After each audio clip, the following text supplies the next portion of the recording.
Welcome to எடியூஸ்பிரிண்ட் academy. இன்னைக்கு நம்ம பார்க்க போகிறது டெய்லி கரண்ட் அஃபேர்ஸ். இன்னைக்கு நம்ம பார்க்க போகிற கரண்ட் அஃபேர்ஸ் வந்துட்டு 27 and 28 நடந்த விஷயத்த இன்னைக்கு நம்ம பார்க்க போகிறோம். ஸோ ஃபர்ஸ்ட் நியூஸாக இன்னைக்கு பார்த்துக்கிட்டிங்கன்னா, அந்த India unveils first home ground aircraft seat at wings India 2024 சொல்லி நமக்கு ஃபர்ஸ்ட் ஹெட்லைனாக இருக்குது. ஸோ இப்போ விங்ஸ் இந்தியான்றது வந்துட்டு வருஷம் கண்டக்ட் பண்ணுற ஒரு ஈவெண்ட்டு. ஸோ இது எதுக்கு கண்டக்ட் பண்ணுவோம்னா, ஆக்சுவலாக நம்ம வந்துட்டு நம்மளோட டிஃபென்ஸ் சிஸ்டம்ஸில் இருக்கிற ஏர்கிராஃப்ட்ஸ், அதுக்கப்புறமேட்டு மிசைல்ஸ், அதுக்கப்புறம் டிஃபென்ஸ் சிஸ்டம்ஸ், அதாவது நம்ம ஏர்கிராஃப்ட் சம்மந்தமாக ஏதாவது புது விஷயம் கொண்டு வந்தாங்கன்னா அந்த இதை வந்து ஷோகேஸ் பண்ணுறதுக்கு இந்த விங்ஸ் இந்தியா 2024 எப்போதுமே வருஷம் கண்டக்ட் பண்ணுவாங்க. இது ஆக்சுவலாக இதை கண்டக்ட் பண்ணுற மினிஸ்ட்ரிஸ் பார்த்தீங்கன்னா, சிவில் ஏவியேஷன் மினிஸ்டர் ஜோதிர் சிந்தியா. ஸோ இவங்க தான் வந்து வருஷம் இந்த இதை வந்துட்டு நடத்துறது. ஸோ வருஷம் பார்த்தீங்கன்னா எல்லா வருஷமே ஒரே பிளேஸில் நடக்காது, வருஷம் ஒரு பிளேஸ் மாற்றிக்கிட்டே இருப்பாங்க.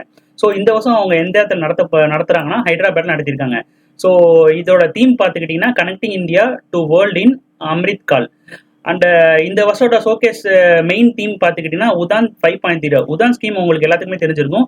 உதான் ஸ்கீம் ஆக்சுவலாக வந்துட்டு ஒரு எதுக்கு கொண்டு வந்தாங்கன்னா, சீப்பர் ப்ரைஸில் நம்ம வந்து ஃப்ளைட்டை வந்துட்டு மக்களுக்கு கொடுக்கணும். ஸோ அதாவது சீப்பர் ஃபேரில் வந்துட்டு ஒரு ஒரு ஒரு பிளேஸ்லேருந்து இன்னொரு பிளேஸ் கனெக்டிவிட்டி கொடுக்கணுன்றதான் உதான் ஸ்கீமோட மெயின் நோக்கம். ஸோ இதோட 5.3 ஸ்கீம்ஸை லான்ச் பண்ணி வச்சிருக்காங்க. அதுக்கப்புறம் முக்கியமானது வந்துட்டு இந்த இந்த இந்த விங்ஸ் இந்தியா 2024 முக்கியமானது வந்துட்டு நம்மளே இண்டிஜினியஸாக ஏர்கிராஃப்ட் சீட்டை மேனுஃபேக்சர் பண்ணுறதுக்கான ஷோகேஸ் பண்ணியிருக்காங்க.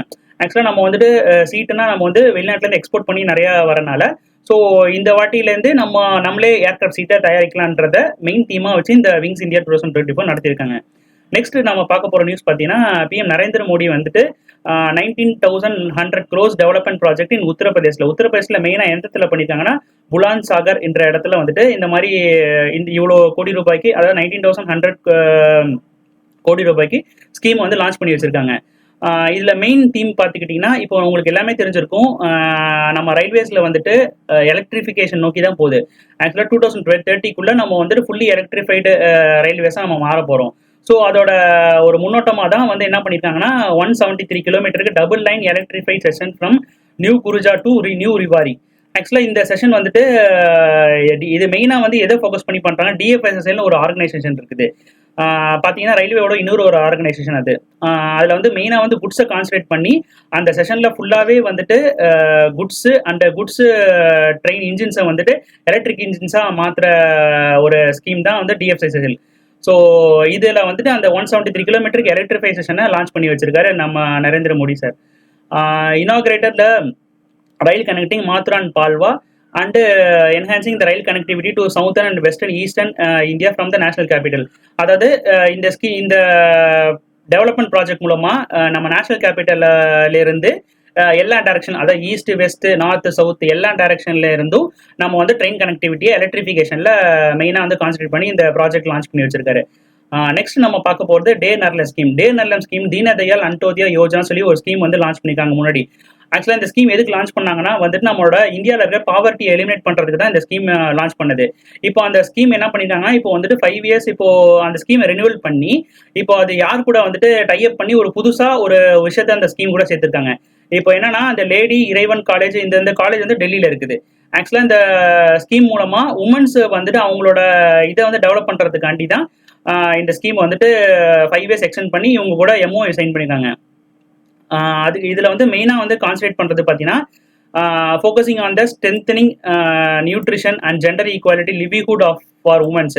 ஸோ மெயினாகவே உமன் ஃபோக்கஸிங் சென்ஸாக தான் ஸ்கீமாக தான் இருக்குது இந்த எம்ஓஐ சைன் பண்ணது. நெக்ஸ்ட் நம்ம பார்க்க போகிறது, உங்களுக்கு எல்லாம் கேள்விப்பட்டிருப்பீங்க, ஆக்சுவலாக நம்ம வந்துட்டு ஹெலிகாப்டர்ஸ், அதுக்கப்புறமேட்டு ஏர்கிராஃப்ட்ஸ், இந்த மாதிரி விஷயத்தனா நம்ம வந்து நிறைய இம்போர்ட் தான் பண்ணிட்டு இருக்கோம். ஸோ ஒரு டிஃபென்ஸுக்கு தேவையான ஹெலிகாப்டர்ஸ், அதாவது இப்போ ஒரு புதுசான ஒரு ஹெலிகாப்டர்ஸ் வந்து கண்டுபிடிச்சிருக்காங்க. அதுக்கு பேர் H1125 single in civil helicopter for India and neighbouring countries. So இதை வந்து நம்ம இப்போ என்ன டிசிஷன் எடுத்திருக்காங்கன்னா, ஏர்பஸ் கூட என்ன பண்ணிருக்காங்கன்னா, டாடா குரூப் கம்பெனி வந்து டைப் பண்ணி இந்த ஹெலிகாப்டர் நம்மளே இண்டிஜினியஸாக நம்மளே தயாரிக்கலாம் அப்படின்ற மாதிரி ஒரு இதுக்கு கொண்டு வந்தாங்க. இது மெயினாக வந்து எந்த நோக்கத்தில் இனிஷியேட்டிவ் கீழே வருதுன்னா வந்து மேக் இன் இந்தியா இனிஷியேட்டிவ் கீழே வருது உங்களுக்கு. ஸோ அவ்வளோதான். அதுக்கப்புறமேட்டு இன்னைக்கு அடுத்த நியூஸ் பார்த்துக்கிட்டிங்கன்னா, prime minister unveils digital supreme court 2.0 on 75th anniversary of celebration. Digital supreme court 2.0 means இப்போ வந்துட்டு கோர்ட்டில் இருக்கிற கேசஸ் அந்த மாதிரி நிறையா, I mean criminal cases, civilian cases, இந்த மாதிரி கேசஸ்ல இருக்கிறது எல்லாத்தையுமே ஒரு டிஜிட்டலா மாற்றி நம்ம ஃபியூச்சருக்கு ஒரு ரெஃபரன்ஸ் தேவைப்படும் போது நம்ம வந்துட்டு திரும்பி ரெஃபர் பண்ணி எடுக்கிறதுக்காண்டி ஸோ இந்த டிஜிட்டல் சுப்ரீம் கோர்ட் 2.0 இதை வந்து நரேந்திர மோடி லான்ச் பண்ணியிருக்காரு. இது வந்துட்டு எதுக்கு ஹெல்ப்ஃபுல்லாக இருக்குன்னா, நமக்கு வந்து டேட்டாஸ் வந்து ஒரு டேட்டாஸ் வந்து முன்னாடினா நம்ம காலத்துலலாம் வந்துட்டு புக்ஸு அந்த மாதிரி இதில் ஒரு நோட்டு இந்த மாதிரி இதில் தான் வந்து நோட் பண்ணிட்டு இருந்தாங்க. ஸோ இப்போ வந்து டிஜிட்டலாக மாசி யார் வேணா இதை வந்து எடுத்துக்கலாம், ஃபியூச்சரில் தேவைப்படுதுன்னா எடுத்துக்கலான்னு தான் இந்த டிஜிட்டல் சுப்ரீம் கோர்ட் 2.0 லான்ச் பண்ணிருக்காரு. இது முக்கியமா எந்த நாளில் லான்ச்னா 75th ஆனிவர்சரி. இப்போ நம்ம ரிபப்ளிக் டேவே இப்போ வந்து நம்ம வந்து 75th, அதாவது நம்ம சுதந்திரம் பெற்று இப்போ வந்து நமக்கு வந்து 75th ரிபப்ளிக் டே ஆச்சு.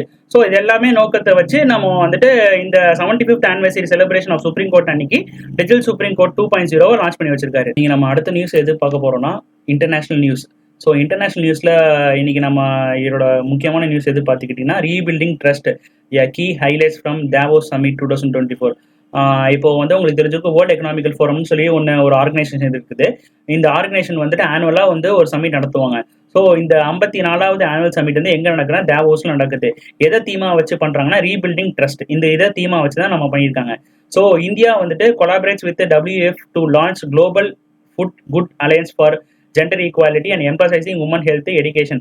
அதாவது இந்தியா வந்துட்டு WEF கூட வந்துட்டு ஒரு கொலாபரேட் பண்ணி எதை வந்து நோக்கி அவங்க வந்துட்டு அவங்க கூட ஒரு ஒப்பந்தம் பண்ணி எதை நோக்கி போறாங்கன்னா ஜெண்டர் ஈக்குவாலிட்டி, உமனோட ஹெல்த்தை வந்து நல்படுத்தணும், அதுக்கப்புறம் எஜுகேஷன் இம்ப்ரூவ் பண்ணணும், என்டர்பிரைஸை இம்ப்ரூவ் பண்ணுறதுக்காண்டி அவங்க கூட கொலாபரேட் பண்ணி மூவ் பண்ணிட்டு இருக்காங்க.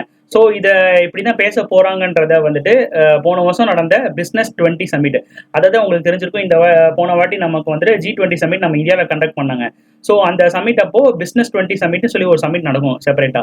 ஸோ அந்த சமிட்ல நம்ம union minister Smriti Irani announce that establishment of business, இந்த இதை பத்தி ஸ்மிருதி இரானி வந்துட்டு அனௌன்ஸ் பண்ணியிருக்காங்க.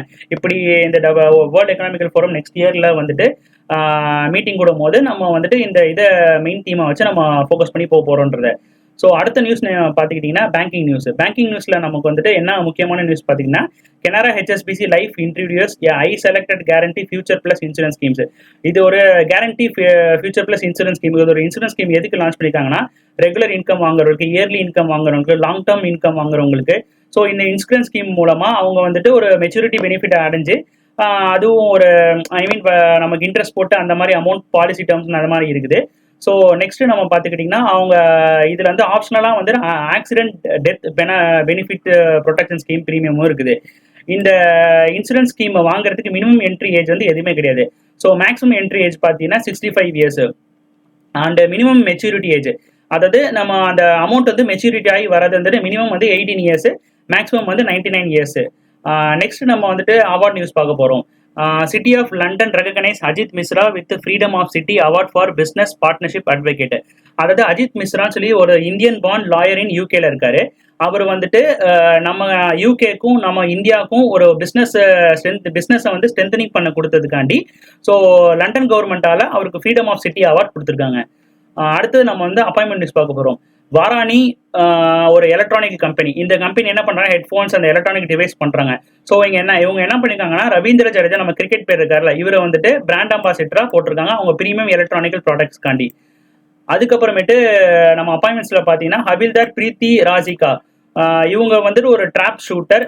இவங்க என்ன இருக்காங்கன்னா, இப்போ வந்து first woman to hold Subedar in Indian army after she is promoted அந்த சண்டேல வந்துட்டு இவங்க வந்துட்டு ப்ரொமோட் பண்ணப்பட்டிருக்காங்க. என்னவானா Subedar in Indian ஆர்மியா.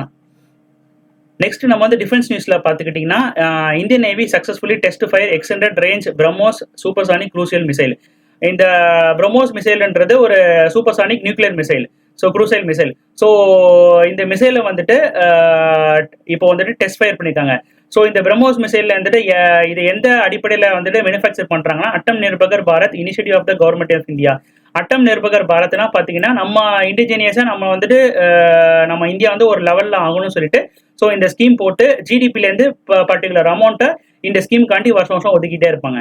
So next நம்ம பார்த்தீங்கன்னா புக்ஸ் அண்ட் ஆத்தர்ஸ்ல பார்த்தீங்கன்னா, நம்ம ஹோம் மினிஸ்டர் இருக்கார்ல, அவர் வந்துட்டு ஒரு புக்கு லான்ச் பண்ணி வச்சிருக்காரு. என்ன புக்குனா, நரேந்திர மோடி ஜேர்னி எ ப்ராமிஸ்ட் நேஷன். ஸோ இந்த புக்கோட நேம் பார்த்தீங்கன்னா எ ப்ராமிஸ்ட் நேஷன். ஸோ இந்த புக் என்ன சொல்ல வருதுன்னா, நம்ம நரேந்திர மோடி 2014ல பிரைம் மினிஸ்டர் ஆனால் உங்களுக்கு எல்லாத்துக்குமே தெரியும். ஸோ அந்த காலகட்டத்திலேருந்து இப்போ வரைக்கும் அவர் என்னென்ன விஷயங்கள்ல பண்ணியிருக்காரோ, ஸோ அந்த வாழ்க்கை வரலாறை வந்துட்டு சொல்றதா இந்த ப்ராமிஸ் நேஷன். இந்த புக்கை வந்து யார் லான்ச் பண்ணி வச்சிருக்காங்கன்னா அமித்ஷா, ஹோம் மினிஸ்டர். நெக்ஸ்ட் நம்ம வந்து சயின்ஸ் அண்ட் டெக்னாலஜி நியூஸ்ல பார்த்துக்கிட்டிங்கன்னா, சயின்ஸ் அண்ட் டெக்னாலஜி நியூஸ்ல பார்த்துக்கிட்டீங்கன்னா, NASA and Perseverance rovers confirms ancient Martian lake and sediment supporting water in life theories. அதாவது இந்த நம்ம நாசாவோட ப்ரிஃபரன்ஸ் ரோவர்ஸ் என்ன பண்ணியிருக்காங்கன்னா, இதுல மார்ஸ்ல தண்ணி இருக்குது அன்ற இது இருக்கிற மாதிரி அங்க வந்து ஒரு ஏன்ஷியன் மார்டின் லேக் செடிமெண்ட்ஸ், அதாவது அங்க ஒரு லேக் இருக்குது, அந்த லேக்ல தண்ணி இருக்குன்றத நாசா தான் வந்து உறுதிப்படுத்திருக்காங்க அவங்களோட ப்ரிசர்வன்ஸ் ரோவர்ஸ். இந்த முக்கியமா இந்த ப்ரிசர்வன்ஸ் ரோவர்ஸ் வந்துட்டு எந்த ஸ்பேஸ் ஏஜென்சியை சேர்ந்ததுன்னு கேட்பாங்க. ஸோ இது வந்துட்டு நாசா ஸ்பேஸ் ஏஜென்சியை சேர்ந்தது. நெக்ஸ்ட் நம்ம பார்த்துக்கிட்டிங்கன்னா, பாவனேஷ் Aggarwal Krutrim emerges India's first AI unicorn with 50 million fund round. ஆக்சுவலாக யூனிகார்னா என்னன்னா, ஒரு ஸ்டார்ட் அப் கம்பெனி, ஒரு வந்துட்டு ஒரு கோடி ரூபாய் ஏதோ இன்வெஸ்ட் பண்ணி ஒரு ஸ்டார்ட் அப் கம்பெனியாக இருக்குன்னா அதான் யூனிகார்ன் சொல்லுவாங்க.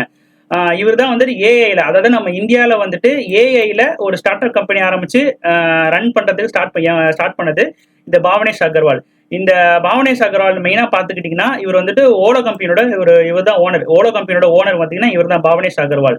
ஸோ இவர் என்ன பண்ணியிருக்காங்கன்னா, நம்ம ஃபியூச்சரே நமக்கு வந்துட்டு ஆர்டிஃபிஷியல் இன்டெலிஜென்ஸ் தான். ஸோ இந்த ஆர்டிஃபிஷியல் இன்டெலிஜென்ஸ்ல ஒரு ஸ்டார்ட் அப் கம்பெனி ஆரம்பிச்சு நம்ம இந்தியாவில் வந்து ரிசர்ச் பண்ணணும்னு காண்டி $50 மில்லியன் ஆரம்பிச்சிருக்காரு உங்களுக்கு.